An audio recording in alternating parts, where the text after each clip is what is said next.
ndagira ngo muri kano kanya twihuse cyane mu gihe kunyemera twerekeze ku butaka bwa Repubulika ya Demokarasi ya Kongo, tugiye kuza kwibanda ku ijambo rya Perezida Joseph Kabila Kabange wayoboye Repubulika ya Demokarasi ya Kongo igihe kirekire, aho rwose mu by'ukuri yatangaga umuburo ukomeye cyane ku banyekongo bose b'igihugu muri rusange, cyane cyane ababurira ko rwose ubutegetsi bw'Ikinshasa bwenda kubashyira ku butegetsi bw'igitugu gikomeye cyane batazigira bapfa kwikuramo. Ni ijambo rikubiye mu butumwa yageneye abanyekongo bose, ariko kandi rikaba rinarimo amagambo akomeye cyane yo gushimira abanyekongo ngo ndetse n'ubushake bwabo bwo gukomeza gushaka uburyo rwose ngo bwo kubohora igihugu.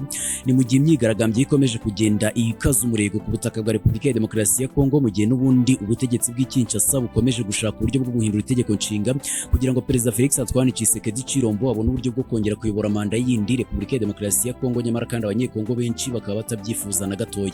Tugiye kuza kuva imuzi n'umuzingo rino jambo rya Perezida Joseph Kabila Kabange, tugende turikomozaho gatanu kuri gatanu turebe uko rimeze, ariko kandi turaza kwibanda cyane kuri gasopo ikomeye cyane yahawe ubutegetsi bwa Kinshasa, agaragaza neza cyane ko rwose mu gihe abanyekongo baba bishyize hamwe ubutegetsi bw'Ikinshasa ubwabwo budashobora kubatsinda uko byagenda kose, kandi kuko byagenda kose kibi kigomba gutsindwa n'ikiza.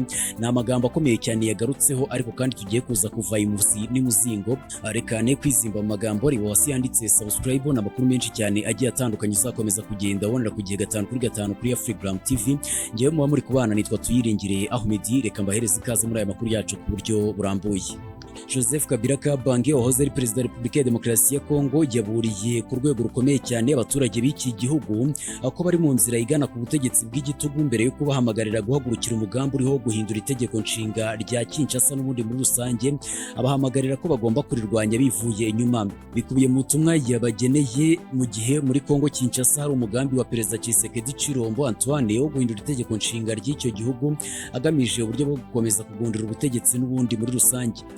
Joseph Kabila Kabange yavuze ko rwose bimaze igihe bivugwa ku mugambi wo guhindura itegeko nshinga atari yuha, kandi ko atari n'ibirego by'abatavuga rumwe n'ubutegetsi gusa, ahubwo ko rwose byamaze kwemezwa n'ibyemezo biri gufatwa n'abari mu butegetsi bwa Kinshasa, kandi ko rwose byose biganisha Repubulika ya Demokarasi ya Kongo ku butegetsi bw'igitugu gikomeye cyane, ku buryo abaturage kuzongera kukigobotora bizagorana ku rwego rukomeye cyane. Ibi ngibi yabitangaje mu gihe Kinshasa imaze igihe mu myigaragambyo ikomeye cyane. Ni imyigaragambyo y'abatavuga rumwe n'ubutegetsi bwa Kinshasa bari kwamagana ku rwego rukomeye ibirihindurwa ry'itegeko nshinga riri gutegurwa n'ubutegetsi bwa Perezida Tshisekedi Chilombo, ndetse bikanagendana nuko rwose nka Martin Fayulu mu makuru twabagejeho ku munsi w'ejo yanabikomerekeyemo ku rwego rukomeye cyane, ariko kandi akagenda anegerezwa cyangwa se anajyanwa ku bitaro ku bigo nderabuzima muri rusange mu gihe yari ari kuvirana ku rwego rukomeye. Ni ugukomereka kwatewe n'imyigaragambyo bigendanye n'amabuye bari guterwamo, ndetse n'inzego z'umutekano ziba ziri gukora akazi kazo ko gukomeza guturisha abaturage n'ubundi muri rusange. Mu mihanda myinshi cyane ya Kinshasa hakomeje kugenda hagaragara abaturage bakomeje kugenda barwanya ku buryo bugaragara cyane ubutegetsi bwa Kinshasa ngo bunyuranyije n'amategeko, bakanagaragaza neza cyane ko rwose ngo ibyo ngibyo bikomeje kugenda bikorwa mu nyungu za Perezida Felix Antoine Tshisekedi Chilombo ushaka kugundira ubutegetsi bw'iki gihugu, nyamara kandi baramusabye ko mu mwaka wa 2028 agomba kuba asoje manda ye n'ubundi muri rusange, hanyuma akava ku butegetsi. Atukiri mu ijambo rya Joseph Kabila Kabange yagize ati uyu munsi ibikorwa birivugira binyuze mu ijwi ryabyo ryemewe kurusha ayandi, ndetse no mu itorwa ry'itegeko ry'amatora y'akamaramaka mu nteko ishinga amategeko. Ubutegetsi bwakuyeho urujijo rwose ku mugambi wabwo nyakuri bugamije guhindura itegeko nshinga, kandi rwose nibyo bikomeje kugenda bigaragara ku butegetsi bwa Kongo. Kabila yavuze ko icyo gikorwa ari ugutatira indahiro yo kubahiriza itegeko nshinga, ashimangira ko rwose igihugu kiri kugana ku butegetsi budafite umupaka n'igihe ntarengwa, ibintu yavuze ko rwose bishobora guhungabanya umutekano ndetse n'ituze n'ubumwe bw'abanyekongo, kandi ko rwose uko byagenda kose bigomba kugira ingaruka zikomeye cyane kuri abo baturage. N'ubundi yakomeje agira ati intambwe ikomeye cyane yamaze guterwa iganisha ku gushimangira igitutu ndetse n'igitugu no gushyiraho ubutegetsi budafite umupaka uteganyijwe, cyangwa se icyizere cy'ihinduranya rya demokarasi, kandi byose bikomeje kugenda bikorwa mu mugambi wa Kinshasa.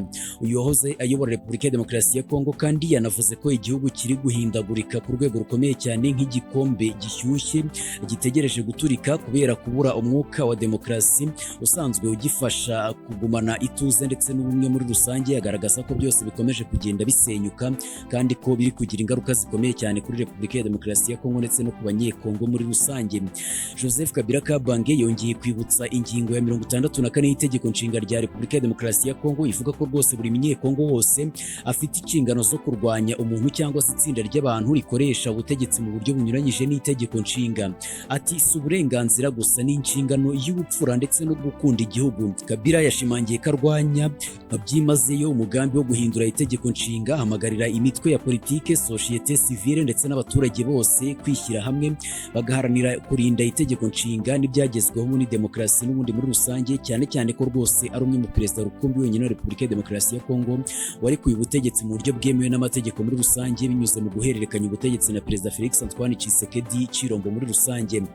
Yasabye kandi ko buri muryango, buri mudugudu, buri gace ndetse n'umujyi bihinduka ahantu ho gutahura ndetse no kwamagana ibikorwa bihungabanya ubwisanzure bw'abaturage, uburenganzira bwabo ndetse n'imiyoborere myiza y'abaturage muri rusange. Agaragaza neza ko byose bigomba gukwirakwizwa mu baturage bose ndetse n'imico yabo ikaba kwamagana ku rwego rukomeye ihindagurika ry'itegeko nshinga rya Repubulika ya Demokarasi ya Kongo nk'uko bikomeje kugenda bivugwa, ariko kandi akagaragaza neza cyane ko rwose ngo bigomba kuba bihinduka uko byagenda kose, kandi ko batagomba kwemera ngo Repubulika ya Demokarasi ya Kongo itegeko nshinga ryayo ngo ndetse n'ubusugire bwayo bihindurwe mu nyungu z'umuntu umwe ku giti cye ariwe Perezida Felix Antoine Tshisekedi Chilombo, ko bazakomeza kugenda babirwanya bivuye inyuma.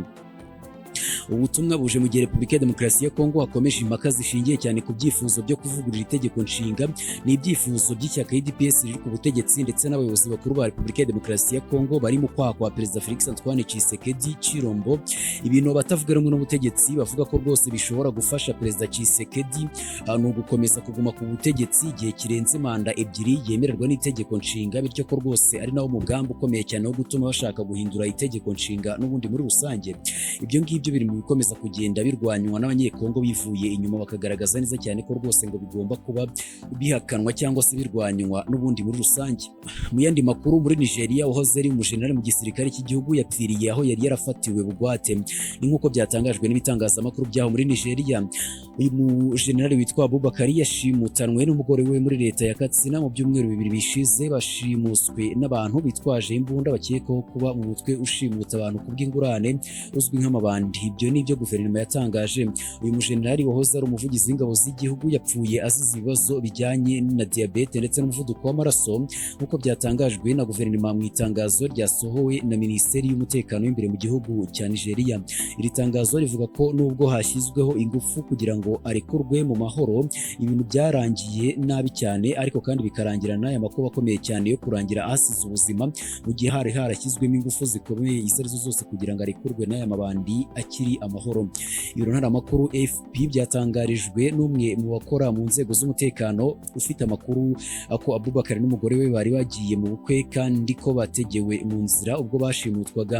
Ikinyamakuru cyitwa Punch cyo muri Nigeria cyatangaje ko mu cyumweru gishize abashimuse basabye irekurwa ry'abarwanyi batatu bafunzwe ndetse no gusubiza amatungo yafashwe mu mukwabu w'abashinzwe umutekano kugira ngo barekure abo bashakanye n'ubundi bashimuswe n'uyu mutwe. Uwahoze ari minisitiri w'umutekano w'imbere mu gihugu muri Uganda, Major General Kahinda Otafire, yatangaje ibintu bishobora gufatwa nko kwemererwa mu buryo butaziguye k'umuyobozi mukuru wa guverinoma ubwicanyi ndengakamere bwakorewe mu gipolisi cya Uganda. Asaba uwamusimbuye Professor Ephraim Kantu guhangana n'iki kibazo mu buryo bwihuse. Mu butumwa yashyize kuri X, Otafire yaburiye Kantu uherutse kugirwa minisitiri w'umutekano w'imbere mu gihugu, amusaba kwirinda kwihanganira ubwicanyi butemewe by'umwihariko bwakozwe na bamwe mu bapolisi bo muri CID, Crime Intelligence Directorate. Otafire yanditse agira ati, Honorable Prof Kantu, nibagiwe kukubwira nyamuneka ntuzihanganira ubwoko ubwo ari bwo bwose n'ubwicanyi ndengakamere, cyane cyane na bamwe mu bapolisi b'abagizi ba nabi muri CID.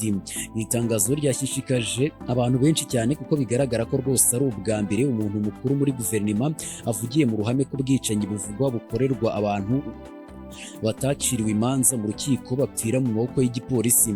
Amagambo ya Otafire yanagaragaje umucyo rwose ku bitekerezo yatanze mu muhango w'ihererekanyabubasha na Minisitiri w'Ubutegetsi bw'igihugu muri rusange, aho yasabye ko bamwe mu bapolisi bakoraga ibirenze ibyo ashobora kugenzura, kandi ko bamwimaga amakuru batitaye ku mwanya we, kandi ko babikoraga mu nyungu zabo bwite ndetse no mu nyungu zo gukomeza gupfobya igipolisi cya Uganda n'ubundi muri rusange.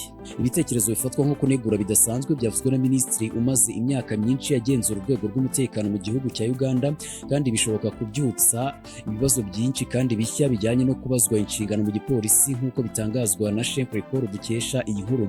Mu myaka yashize imiryango iharanira uburenganzira bwa muntu, abanyapolitiki batavuga rumwe n'ubutegetsi n'imiryango itegamiye kuri leta bashinje zimwe mu nzego zishinzwe umutekano za Uganda kugira uruhare rukomeye cyane mu bwicanyi, kurigisa ndetse no kwica urubozo. Inzego z'umutekano zahoraga zihakana ibyo birego kandi zikomeza kuvuga ko rwose ngo abapolisi barenze ku mategeko bakurikiranwa n'amategeko kandi bagahanwa.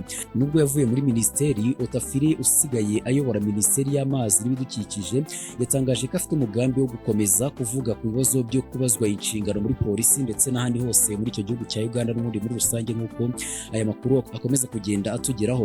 Ati ngiye nk'umurwanyi wa Fronasa nkaba n'umunyamuryango nzakomeza gukurikiranira hafi kudahana mu gipolisi ndetse no mu bibazo by'imbere. Ati mwebwe abantu mukorera kuzamurwa mu ntera, ariko kuri twe dukorera ibyo twemera, niyo mpamvu twashyize ubuzima bwacu mu kaga mu ishyamba. Aya magambo yahise ashyira igitutu gikomeye cyane kuri Kantu uri kuyobora minisiteri igenzura abapolisi ba Uganda. Abasesenguzi bavuga ko rwose igisubizo cye ku birego bya Otafire gishobora kuba igeragezwa rya mbere mu kwiyemeza kwe gukemura ibibazo bijyanye no kudahana ndetse no gukomeza ubugenzuzi mu nzego z'umutekano mu gihugu. Bivuye kuri minisitiri uvuga ko yarazi imyitwarire idahwitse muri uru rwego rw'umutekano. Ibyo yatangaje birashoboka ko rwose byakomeza gusaba ko habaho gukorera mu mucyo ndetse no gukora iperereza ryigenga ku birego by'urugomo rw'abashinzwe umutekano muri icyo gihugu cya Uganda n'ubundi muri rusange. Hanyuma reka mbashimire mwakoze kubana natwe. Amahoro y'Imana kuri mwebwe n'abanyu bose. Ni amakuru menshi cyane agiye atandukanye tuzakomeza kugenda tubanamo 5 kuri 5. Ngende twayiringire Ahmed, tugaruke amakuru agiye atandukanye tuza gukomeza kugenda tubagezaho 5 kuri 5 makuru agiye atandukanye tuza gukomeza kugenda tubategurira.